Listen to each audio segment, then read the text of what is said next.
بیوہ کے سامنے اپنی بیوی سے اظہار ملاطفت کرنے سے، نرم گداز گفتگو کرنے سے روکا گیا تاکہ اس کو اپنا شوہر نہ یاد آ جائے۔ غریب کے سامنے اپنی دولت کی نمائش کرنے سے منع کیا گیا تاکہ اس کو اپنی غربت تکلیف نہ دینے لگ جائے۔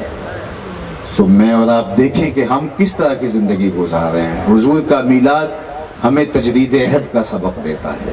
یہ صرف جمع ہو جانا کافی نہیں ہے، جھنڈے لگا لینا، چراغاں کر لینا یہ کافی نہیں ہے۔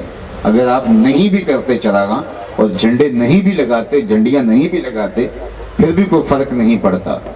فرق پڑتا ہے کہ ہم اپنے آقا و مولا حضور نبی رحمت صلی اللہ علیہ وآلہ وسلم کی سیرت کو اختیار نہ کریں، حضور کے لائے ہوئے نظام کو اختیار نہ کریں، حضور کی محبت کے سانچے میں ڈھل نہ جائیں۔ جب ہم دعویٰ عشق رکھتے ہیں حضور سے تو دعویٰ عشق صرف زبان پر تو نہیں ہوتا،